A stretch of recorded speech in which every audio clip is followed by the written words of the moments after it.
bertambah 1 tahun, berlalu 1 tahun, berarti akan melangkah lebih dekat kepada kematian.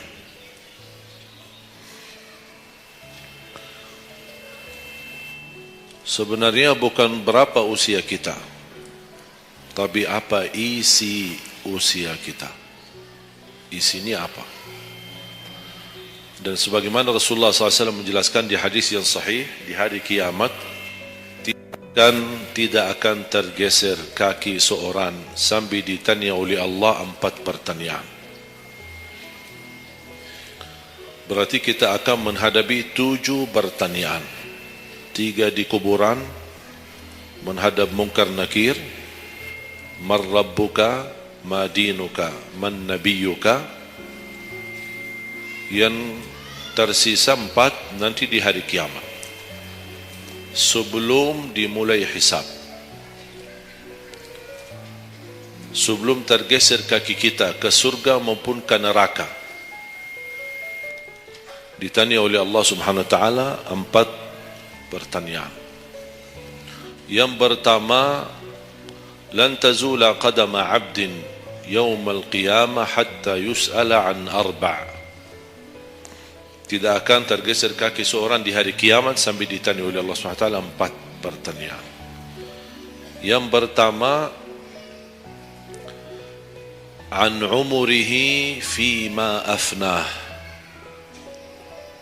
Umurnya apa yang kamu lakukan. Allah tidak akan tanya berapa usiamu, tapi apa yang kamu isi dalam usiamu. 60, 70, 100 tahun, kurang, lebih. Allah tidak berdulikan berapa usia kita. Bahkan banyak para sahabat ketika ditanya usiamu berapa, dia menjawab usia saya 10 tahun. Padahal sudah tua, sudah di atas 50, ada yang di atas 40. Tapi kenapa begitu ditanya soal umurnya dia menjawab 10 tahun? Ternyata mereka menghitungkan usia yang sebenarnya adalah usia yang terisi taat. Masa jahiliyah, sebelum datangnya Islam, mereka menganggap itu semua usianya sia-sia.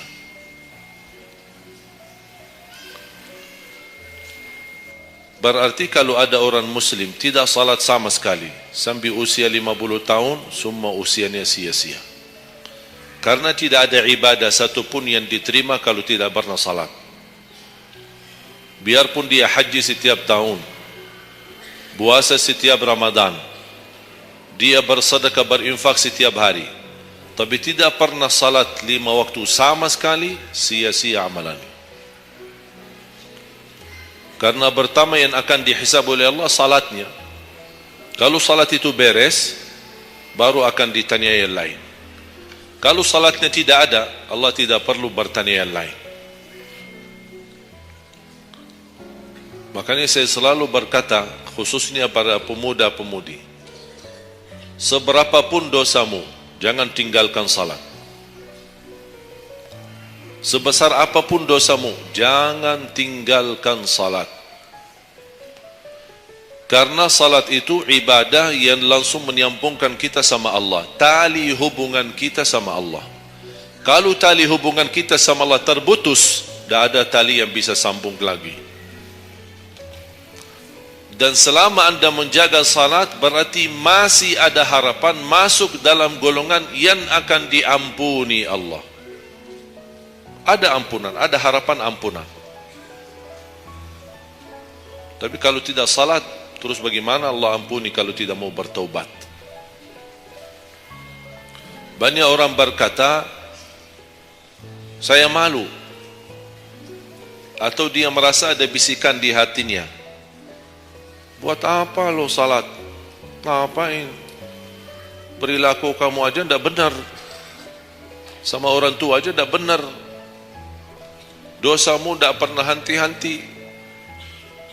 Percuma salat, tidak usah. Itu ingat bisikan syaitan.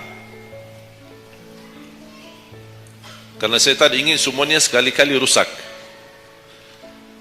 Kalau berbakti baik belum sempurna, masih banyak dosa maksiat, banyak kerusakan yang lain, tapi masih terjaga salatnya, ada harapan diampuni dosanya.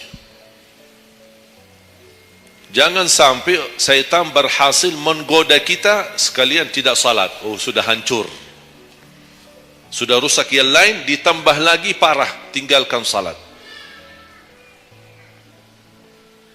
Atau ada orang taubat, selama dia tidak salat, lancar, beres, aman, tidak ada apa-apa. Begitu dia taubat, dia merasa sedih, menyesal, dia mulai menjaga salatnya. Hilang motornya, kehilangan kerjaannya, diuji sama Allah SWT dalam rumah tangganya. Setan datang, coba kamu ada dulu biasa-biasa aja, tidak pernah ada ujian. Begitu anda mulai salat, ada ujian. Ngapain? Udah berhenti aja salat, nanti kembali beres. Berhenti salat. Pas begitu dia keluar masih kehilangan motor. Ya Allah, gimana? Saya selama ini tidak pernah salat, tidak pernah hilang motor. Begitu saya mulai salat malah hilang motor saya. Datangnya setan di situ. Coba kalau kamu tidak salat, tidak bakal hilang motornya. Akhirnya dia merasa nyesal, dia berhenti. Berarti niatnya bukan taubat. Niatnya salat, ya Allah mohon aku salat tapi Allah jaga motor aku ya. Itu niatnya. Bukan salat karena Allah, tapi salatnya karena terjaga motornya. Itu beda niat. Berarti ketika kita berlaku ibadah, melakukan sesuatu ibadah, tapi ada ujian yang masuk, jangan anda salahkan ibadahnya, tapi salahkan niatmu. Ada apa dalam niatmu? Pasti ada salah niat.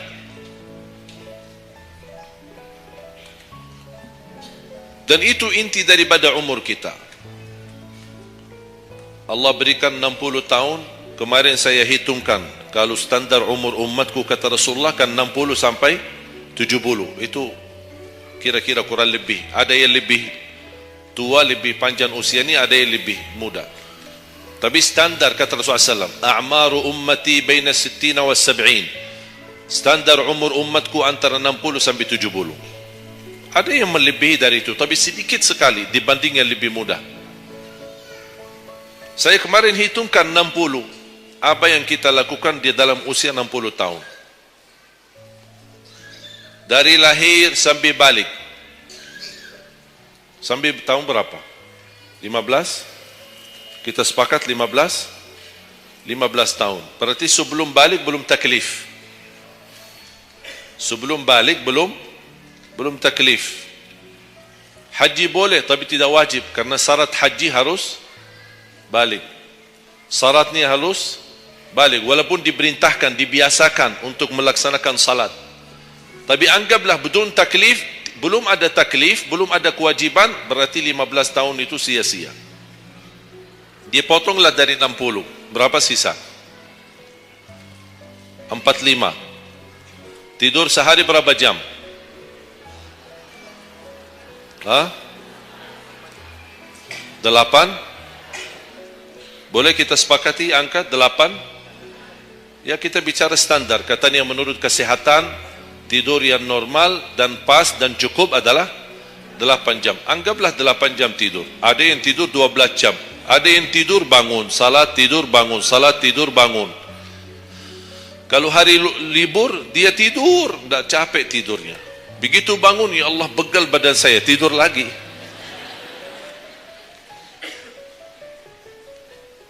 Saya hitungkan 8 jam. 8 jam dalam sehari berapa kalau dibagi? Dalam sehari. Sehari berapa jam? 24 jam. 8 bagiannya berapa jadinya? Sepertiga. Sepertiga sehari tidur. Sepertiga 60 tahun berapa? 20. 20 tahun ngapain? Tidur. 20 tahun cuman kerjaannya tidur. Mulai dari 8 jam. Coba, memang terlihat angkanya tidak terlalu besar. Tapi kalau dihitung dalam usia 60 tahun, 20 tahun tidur. Ditambah 15 belum taklif, Jadi 35. Tersisa berapa dari 60? 25. Cari nafkah dan rizki. Kerjaan, standar kerja, jam kerja berapa jam? 8. Berarti 60 tahun berapa jam? Berapa tahun kita kerja? 20 tahun. 20 tahun cari menjadi kaya. Tapi 20 tahun masih stres. Tak jadi kaya-kaya. Masih bermasalah. Ditambah habis 20 tahun pensiun, tambah hutang. Belum lagi hutang sana sini. Sekarang semua serba hutang. Dan yang aku heran, kenapa orang Indonesia suka berhutang? Ada masalah sedikit hutang. Sekarang HP cicilan bagus-bagus.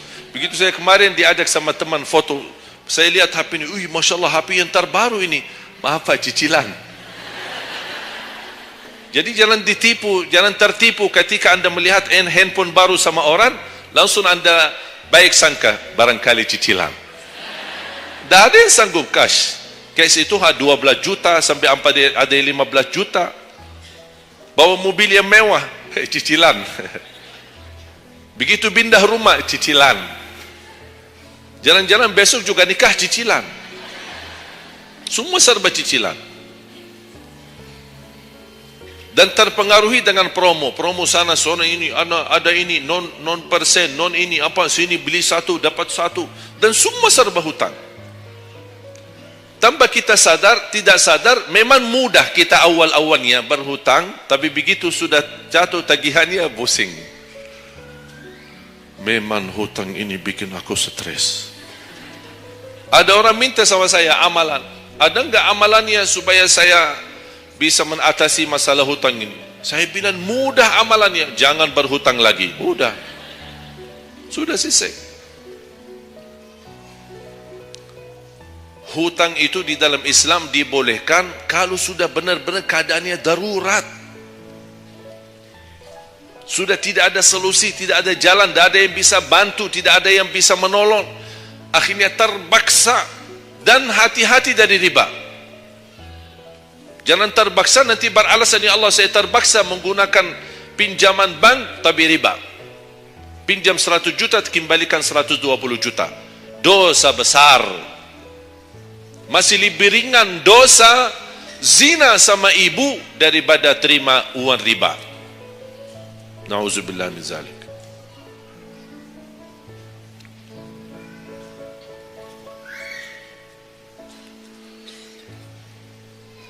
Dua 20 tahun cari kerja. Tadi berapa yang tersisa? 25 kan? Berarti yang tersisa berapa? Saya belum bicara ibadah Bapak Ibu. 20 tahun tidur, 20 tahun cari dunia, 15 tahun masih belum taklif, tersisa 5 tahun. Saya hitung dalam 60 tahun, bagi orang yang rutin menjaga salat 5 waktu, tahu enggak hasil hitungan saya dapat berapa?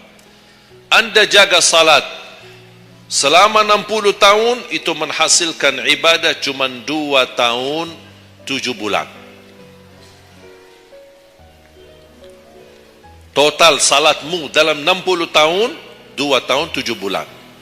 Karena salat 5 waktu berapa? Tidak sampai 1 jam. Tidak sampai 1 jam. Saya bicara yang wajib.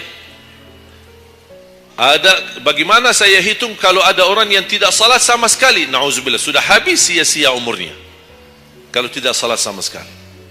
Makanya kembali lagi jemaah sekalian, umur bukan berapa usianya, tapi apa isinya. Maka Rasulullah SAW bersabda, ni'mal abdu salih man tala umur wa hasun amalu. Sebaik-baik hamba yang salih, yang panjang usianya, tapi baik amalannya. Baik amalannya. Bulan Syaban ini sekarang tersisa kurang lebih 14 atau 16 hari. Rasulullah SAW punya kebiasaan puasa Syaban full.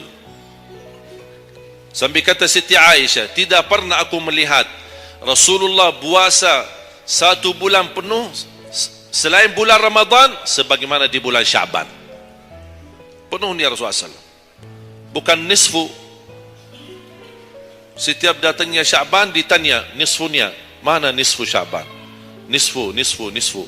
Full Syaban, puasa saja. Di awal boleh, di tengahan boleh, di akhir boleh. Yang tidak boleh, yang tidak pernah puasa Syaban, pas begitu berakhir, mau mendekati Ramadan, seminggu terakhir atau 10 hari terakhir, itu ada sebagian ulama berkata makruh. Kalau sudah 2 hari terakhir bulan Syaban, anda tidak pernah ada puasa sebelumnya, itu dianggap oleh ulama haram. Apalagi kalau sudah jatuhnya di hari keraguan, hari ragu-ragu, kemungkinan ini bisa hari terakhir, kemungkinan bisa masuk Ramadan, isbat Ramadan. Termasuk ibu-ibu dan jamaah sekalian yang masih punya hutang, segera lunasi hutangnya. Jangan begitu sudah mendekat puasa, anda punya hutang 7 hari, tersisa bulan Ramadan 5 hari. Syekh, apa? Aku punya hutang 7 hari, sedangkan yang tersisa bulan Ramadan itu tinggal 5 hari lagi mau masuk Ramadan. Aduh, 1 tahun tidak pernah tanya. Begitu sudah mepet baru cari jawabannya. Itu karena hukuman nanti. Tetap diganti puasa yang dari tahun yang lalu. Tetap bayar hutangnya, dan kena denda setiap hari kena fidyah. Jadi seandainya anda masih punya hutang dan masuk Ramadan, anda belum lunasi, tetap hutang itu terbawa nanti. Pas habis Ramadan, anda punya kewajiban bayar hutang. Tapi karena anda tunda, mundurkan sampai masuk Ramadan, anda punya kena denda. Ditambah lagi, bukan hanya bayar dengan puasa ganti puasa, tapi ada lagi namanya fidyah. 1 hari 1 orang miskin diberikan kecukupan makanan. Makanya kembali lagi, yang punya hutang segera lunasi hutangnya. Jangan sia-siakan umurmu.